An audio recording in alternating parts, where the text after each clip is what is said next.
Bom, pessoal, continuando falando então sobre o nosso tecido ósseo, nós vimos então as características de matriz extracelular, vimos também as principais células, na verdade as células que vão fazer parte desse tecido, né?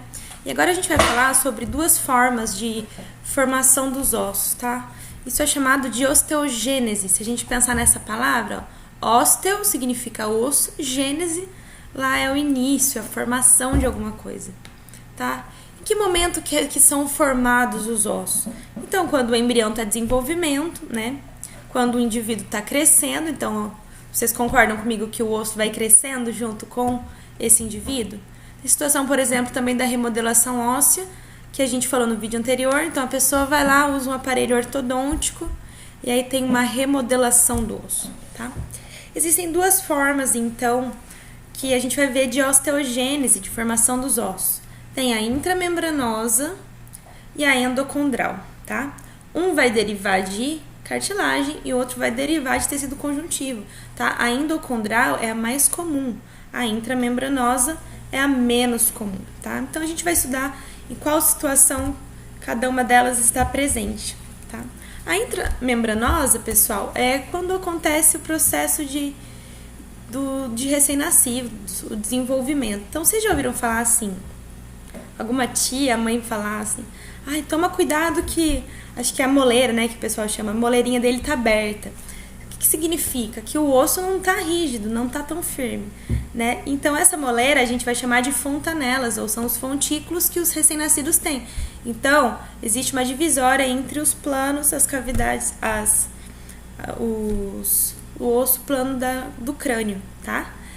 O que acontece, pessoal, é que durante esse processo de ossificação intramembranosa, existe um tecido conjuntivo que está ali presente, que não foi substituído ainda por tecido ósseo. Então, essa moleira, essa fontanela que os nenéns têm, é tecido conjuntivo que ainda não foi substituído por tecido ósseo, tá? Esse processo de ossificação intramembranosa também acontece após o nascimento, quando então a pessoa está crescendo. Quando aumenta a espessura dos ossos, é um tipo de ossificação intramembranosa. Então, é tecido conjuntivo que está sendo substituído, que vai ser substituído por tecido ósseo, tá? Um exemplo disso são os ossos que são achatados, eles são mais planos, os ossos do crânio e também da clavícula, tá? Então, eles são os ossos mais achatadinhos e o processo de formação deles é ossificação intramembranosa, ou seja, deriva de tecido conjuntivo, tá? Então, aqui nessa imagem representando a moleirinha, né, as fontanelas.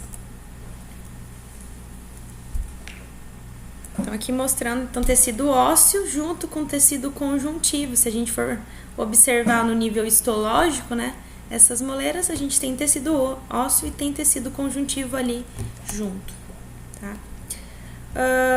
Essa aqui é uma imagem clássica de quando o osso ainda está sendo formado, e aí é bem similar àquela imagem histológica que a gente viu. Então, aqui a gente tem matriz óssea, essa parte, acompanhem comigo aqui na minha setinha. Então, aqui a gente tem matriz óssea, essa parte mais rosada. Aquele tipo celular que está preso dentro da matriz óssea são os osteócitos, certo? E tem mais externa a matriz óssea, aquele tipo celular que faz a síntese da matriz óssea, que são os fibroblastos, certo? Além disso, temos também os osteoclastos, que olha aqui, tem vários núcleos, lembra? E aí eles fazem a degradação da matriz óssea se for necessária.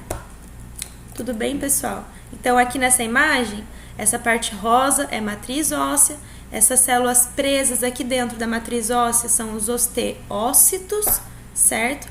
As células que envolvem essa matriz óssea são os osteoblastos. Então, os blastos fazem a síntese de matriz. Tudo bem, pessoal? Tudo bem com a intramembranosa? Então, tem uma transição de tecido conjuntivo para tecido ósseo. A diferença da endocondral é que ela não vai partir do tecido conjuntivo, ela vai partir de tecido cartilaginoso. A gente vai estudar melhor o tecido cartilaginoso na semana que vem, mas por enquanto é importante saber que o processo de ossificação endocondral é o que acontece na maioria dos ossos, tá? e o osso ele vai se desenvolver a partir de um molde de cartilagem. Então aqui na imagem A está sendo representado esse molde de cartilagem em azulzinho, tá? Então esse processo a partir da cartilagem ele pode acontecer tanto em ossos curtos quanto ossos longos, tá? E o que acontece, pessoal, aqui em B? Os vasos sanguíneos começam a invadir essa parte mais medial, tá?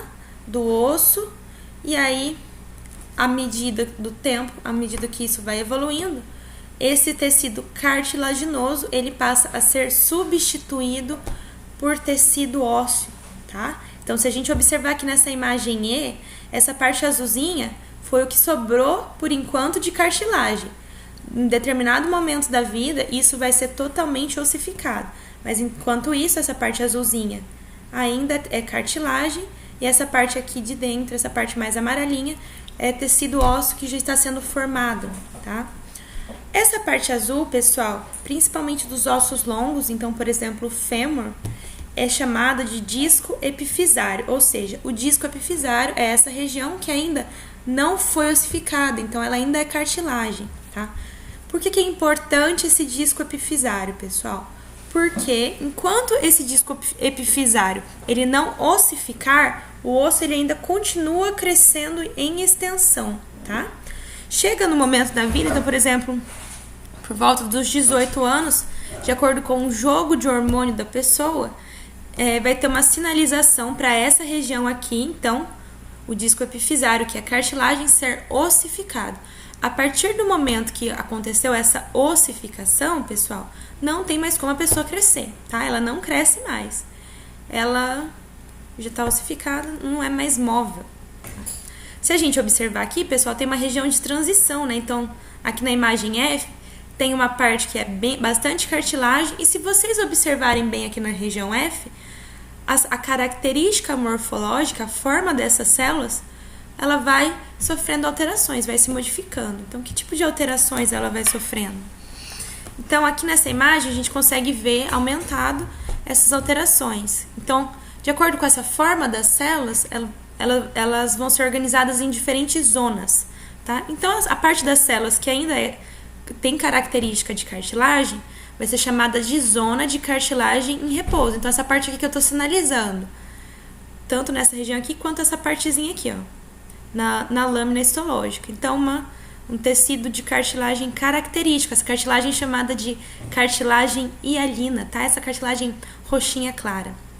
Depois, essas células, se vocês perceberem, elas formam fileirinhas e começam a aumentar em número. Então, aqui, ó, cartilagem, zona de cartilagem em proliferação, ou seja, essas células estão se dividindo e aumentando. Olha aqui, então, nesse esquema, e lá nessa região da lâmina, conseguem ver que tem vários conjuntinhos de células em sequência. Então, aqui a cartilagem está proliferando. Depois, pessoal, essas células, elas começam a armazenar lipídios e glicoproteínas. Então, uma célula que era desse tamanho, começa a armazenar, ela começa a fazer o quê? Aumentar de tamanho. Então, ela sofre uma hipertrofia, ou seja, ela aumenta de tamanho.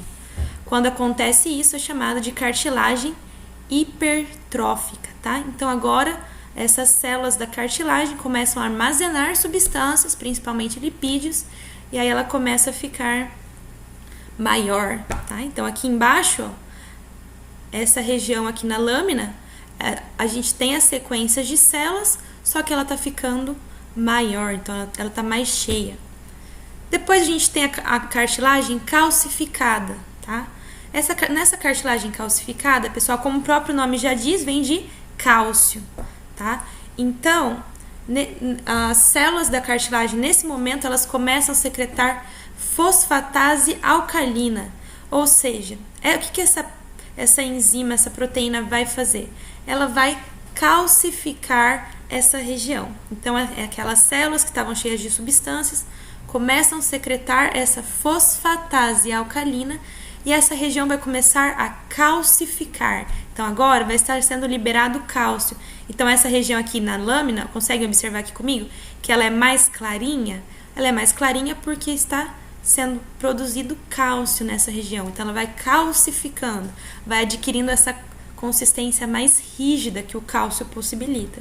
E a última etapa é a zona de ossificação. Então, agora, as células de cartilagem, elas morrem, elas entram em apoptose, e aí vai ficar a parte ossificada mesmo, uma região de ossificação. Então, essa região final aqui dessa lâmina é chamada de zona de ossificação. Pessoal, então isso é importante a gente entender, que tem uma região de transição, tá? Então, todo é esse caminho que a cartilagem vai seguindo até virar osso, tá? Então, vejam com calma, façam esquemas, tentem entender cada caminho que essa cartilagem vai seguindo até virar osso. E a gente termina no próximo vídeo.